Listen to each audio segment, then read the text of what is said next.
नमस्कार दोस्तों, जय श्री राधे कृष्णा। आज हम आपके लिए कार्तिक माह में कृष्ण पक्ष की रमा एकादशी की कथा लेकर आए हैं। कथा सुनने के बाद प्लीज आप हमारे चैनल को सब्सक्राइब जरूर करें, बेल आइकन को प्रेस करें ताकि हमारी वीडियो की नोटिफिकेशन सबसे पहले आप तक पहुंचे। वीडियो को लाइक और शेयर जरूर करें। धर्मराज युधिष्ठिर कहने लगे कि हे भगवान, कार्तिक कृष्ण एकादशी का क्या नाम है, इसकी विधि क्या है, इसके करने से क्या फल मिलता है, सो आप विस्तार पूर्वक बताइए। भगवान श्री कृष्ण बोले कि कार्तिक कृष्ण पक्ष की एकादशी का नाम रमा है। यह बड़े बड़े पापों का नाश करने वाली है। इसका महात्म्य मैं तुमसे कहता हूँ, ध्यान पूर्वक सुनो। हे राजन, प्राचीन काल में मुचुकुंद नाम का एक राजा था। उसकी इंद्र के साथ मित्रता थी और साथ ही यम, कुबेर, वरुण और विभीषण भी उसके मित्र थे। यह राजा का बड़ा धर्मात्मा, विष्णु भक्त और न्याय के साथ राज्य करता था। उस राजा की एक कन्या थी जिसका नाम चंद्रभागा था। उस कन्या का विवाह चंद्रसेन के पुत्र शोभन के साथ हुआ था। एक समय वह शोभन ससुराल आया। उन्हीं दिनों जल्दी ही पुण्यदायिनी एकादशी, रमा एकादशी भी आने वाली थी। जब व्रत का दिन समीप आ गया तो चंद्रभागा के मन में अत्यंत सोच उत्पन्न हुई। मेरे पति अत्यंत दुर्बल हैं और मेरे पिता की आज्ञा अति कठोर है। दसवीं को राजा ने ढोल बजवाकर सारे राज्य में यह घोषणा करवा दी कि एकादशी को भोजन नहीं करना चाहिए।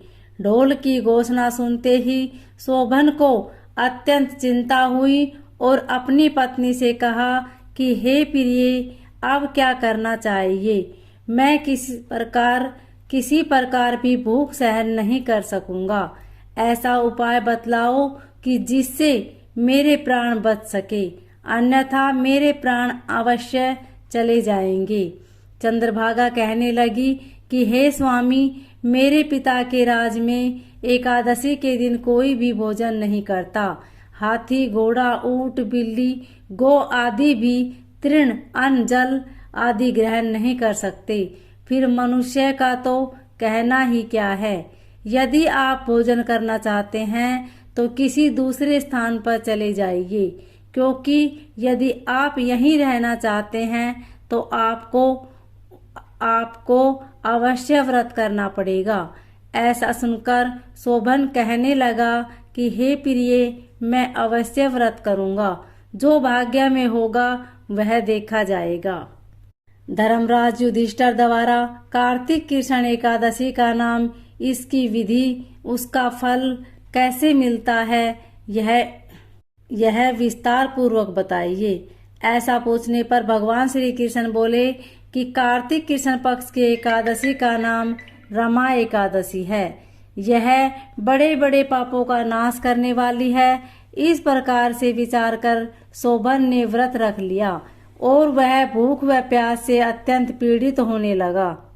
जब सूर्य नारायण अस्त हो गए और रात्रि को जागरण का समय आया तो वैष्णव को अत्यंत हर्ष देने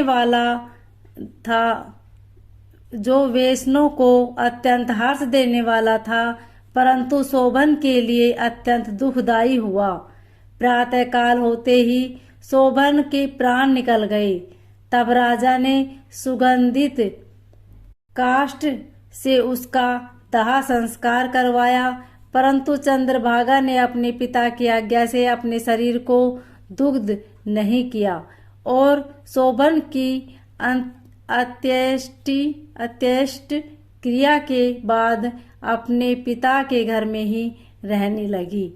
रमा एकादशी के प्रभाव से शोभन को मंदराचल पर्वत पर धन धान्य से युक्त तथा शत्रुओं से रहित एक सुंदर देवपुर प्राप्त हुआ। वह अत्यंत सुंदर रत्न और वैदुर्य मणि जटित स्वर्ण के खंभों पर निर्मित अनेक प्रकार की स्फटिक मणियों से सुशोभित भवन में बहुमूल्य वस्त्र आभूषण तथा छत्र व चंवर से विभूषित गंधर्व और अप्सराओं से युक्त सिंहासन पर आरूढ़ ऐसा शोभायमान होता था मानो दूसरा इंद्र विराजमान है। एक समय मुचुकुंद नगर में रहने वाले एक सोम शर्मा नाम ब्राह्मण तीर्थ यात्रा करता हुआ घूमता घूमता उधर जा निकला और उसने शोभन को पहचान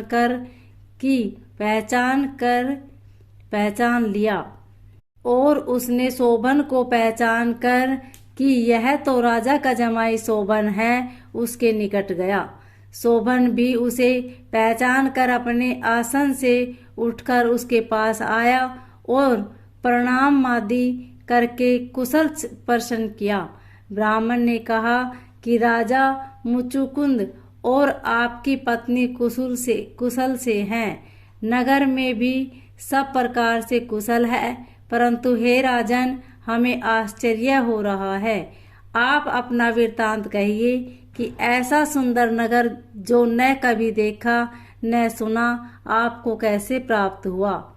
तब शोभन बोला कि कार्तिक कृष्ण की रमा एकादशी का व्रत करने से मुझे यह नगर प्राप्त हुआ, परंतु यह अस्थिर है।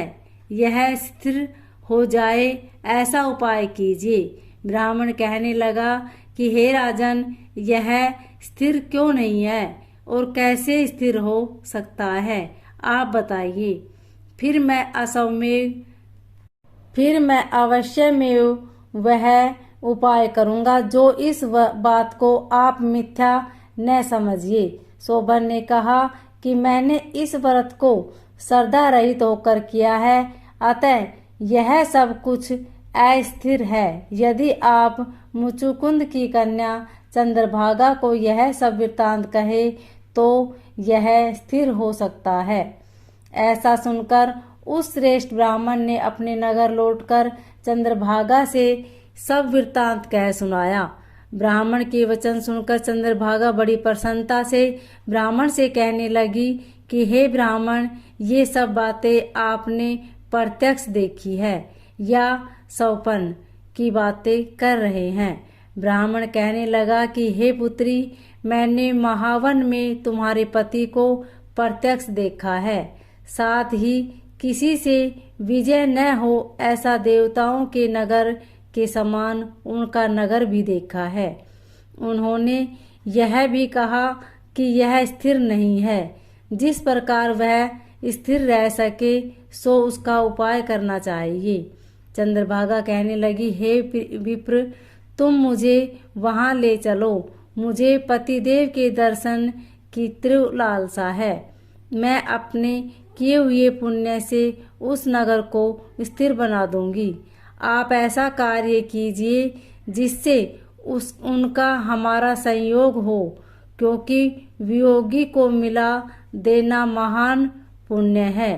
सोम शर्मा यह बात सुनकर चंद्रभागा को लेकर मंदराचल पर्वत के समीप वामदेव ऋषि के आश्रम पर गया।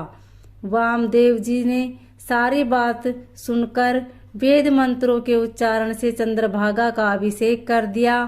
तब ऋषि के मंत्र के प्रभाव और एकादशी के व्रत से चंद्रभागा का शरीर दिव्य हो गया और वह दिव्य गति को प्राप्त हुई। इसके बाद बड़ी प्रसन्नता के साथ अपने पति के निकट गई। अपनी प्रिय पत्नी को आते देखकर शोभन अति प्रसन्न हुआ और उसे बुलाकर अपनी बाई तरफ बिठा लिया। चंद्रभागा कहने लगी कि हे प्राणनाथ, आप मेरे पुण्य को ग्रहण कीजिए। अपने पिता के घर जब मैं 8 वर्ष की थी तब से विधि पूर्वक एकादशी के व्रत को श्रद्धा पूर्वक करती आ रही हूँ। इस पुण्य के प्रताप से आपका यह नगर स्थिर हो जाए तथा समस्त कर्मों से युक्त होकर प्रलय के अंत तक रहेगा। इस प्रकार चंद्रभागा ने दिव्य आभूषणों और वस्त्रों से सुसज्जित होकर अपने पति के साथ आनंद पूर्वक रहने लगी। हे राजन, यह मैंने रमा एकादशी का महात्म्य कहा है। जो मनुष्य इस व्रत को करते हैं उनके ब्रह्म हत्या आदि समस्त पाप नष्ट हो जाते हैं। कृष्ण पक्ष और शुक्ल पक्ष दोनों ही एकादशियां समान हैं, इनमें कोई भेदभाव नहीं है, दोनों समान फल देती है। जो मनुष्य इस महात्म्य को पढ़ते अथवा सुनते हैं वे समस्त पापों से छूटकर ओम नमो भगवते वासुदेवाय।